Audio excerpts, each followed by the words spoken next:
ایک نوجوان ہمارا تبلیغی دوست گلاسگو میں رہتا تھا، وہ بیمار ہو کے ہاسپٹل گیا ہے، تو اس کی جو اٹینڈنٹ نرس تھی اس نے 3-4 دن کے بعد کہا کہ آپ مجھ سے شادی کریں گے؟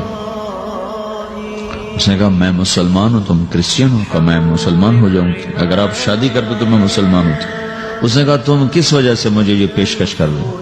وہ کہنے کہ میں 3 دن سے تمہیں دیکھ رہی ہوں تو کہ تم نے ایک دفعہ بھی نظر اٹھا کے مجھے نہیں دیکھا، میں نرس ہوں، میری زندگی یہاں گزری ہے، میں نے کوئی نوجوان ایسا نہیں دیکھا جو لڑکی کو دیکھ کے نظر جھکا لیتا ہو، میں پہلی دفعہ اپنی زندگی میں کسی کو دیکھ رہی ہوں کہ جب اس کے سامنے میں آتی ہوں تو اس کی نظر جھک جاتی ہے، تو مجھے یقین ہو گیا تیرے اندر سچائی ہے۔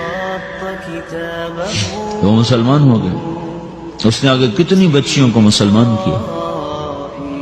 پھر اشفاق احمد صاحب مرحوم تھے، یہ ڈرامہ رائٹر، ان سے اچھی سلام دعا تھی میری، تو ایک دن مجھ سے کہنے لگے کہ میں تبلیغ کے کام سے متاثر ہوا ہوں انگلینڈ جا کر، پاکستان میں نہیں انگلینڈ جا کر، کہ میں ایڈمبرا میں پارک میں بیٹھا تھا، میری بیوی میرے ساتھ بیٹھی تھی، تو ایک جماعت آئی، انہوں نے آ کر اذان دی مغرب کی اور نماز پڑھی۔ نماز کے بعد 13-14 لڑکیاں بھاگ کے آگے آئیں ان سے بات کرنے کے لیے، تو میں نے بیوی سے کہا آؤ سنو یہ کیا کہنے کہتے ہیں، تو کہا ہم دونوں بھی پہنچے، تو جس نے جماعت کرائی تھی اس کو ایک لڑکی آگے بڑھ کے کہتی آپ کو انگلش آتی؟ کہا جی آتی ہے۔ کہا آپ نے کیا کیا ہے؟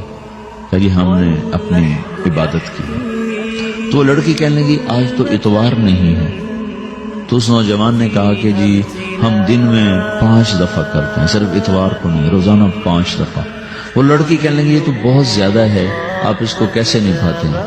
تو اس نے اس کو جواب دیا، 2-3 سوال اس نے اور کیے، جواب دیا، تو کہنے لگی اچھا بہت مہربانی، اس نے سے ہاتھ بڑھایا آگے ملانے کے لیے تو وہ نوجوان کہنے لگا میں آپ سے معافی چاہتا ہوں، میں آپ کو ہاتھ نہیں ملا سکتا۔ تو اس لڑکی نے کہا کیوں؟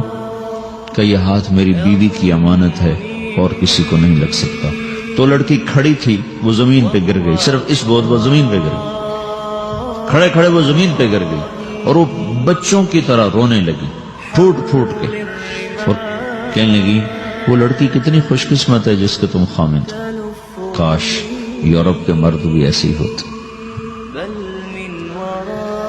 جس رب نے نفسیات بنائی ہے وہ اگر کوئی عورت کپڑے اتار دے تو اس کی نفسیات بدل جائے گی، چاہے وہ مغرب میں پیدا ہو چاہے وہ مشرق میں پیدا ہو۔ عورت کی نفسیاتی حیا ہے اور وفا ہے، کسی وفادار کی تلاش ہے، تو وہ اس کو پتہ بھی نہیں ہے کہ مشرق کا حیا کیا ہے، لیکن وہ اس کو اللہ نے عورت بنایا ہے، اس کے اندر کی وہ نہیں مر سکتی چیز۔ کاش یورپ کے مرد بھی ایسے ہوتے۔ اور آنسو پوچھتی ہوئی وہاں سے اٹھ کے چل دی۔ تو اشفاق صاحب مرحوم کہنے لگے میں نے اپنی بیوی سے کہا بانو آج وہ تبلیغ ہوئی ہے کہ لاکھوں کتابیں بھی چھپ جاتی، وہ کام نہ ہوتا جو یہ نوجوان اپنے عمل سے کر لیا۔ تو میرے عزیزو کٹی پتنگ نہ بنو، اپنی کٹی پتنگ کی منزل کوئی نہیں رہتی۔ اللہ اس کے رسول کے ہاتھ میں اپنے ڈور دے کے چلو، اللہ اس کے رسول کی غلامی میں اپنے آپ کو چلاؤ تو اللہ تمہیں بھاگ لگائے، عزت بھی دے گا۔ اپنی منمانی میں کوئی راحت نہیں، اللہ کی قسم کوئی راحت نہیں۔ 6 بر اعظم پھر کے تمہیں بتا رہا ہوں کہ جو اپنی ترتیبوں پر چلنے والوں کے دکھ آپ لوگ اندازہ نہیں لگا سکتے۔ چلنا ہے تو اللہ اس کے رسول کی زندگی کو اپنا کے چلو، اللہ تمہاری دنیا بھی سکھ والی بنائے گا، آخرت بھی سکھ چین والی بنائے گا۔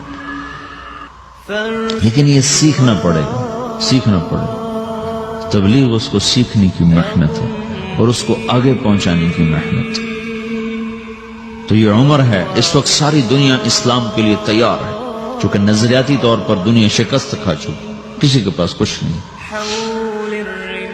تو ہمارے پاس ایک ایسا خوبصورت نظریہ ہے کہ جو ان کو بڑی تیزی سے اپنی طرف کھینچ سکتا ہے، اور اللہ کا احسان ہے کہ تیزی کے ساتھ نسلوں کا رخ اللہ کی طرف ہو رہا ہے۔ تھوڑی ہمت کرو، چھٹیوں کا وقت تبلیغ میں دو، باقی وقت اپنی تعلیم کو دو، گھر جاؤ تو ماں باپ کے خادم بن کے رہو، نوکر بن کے رہو۔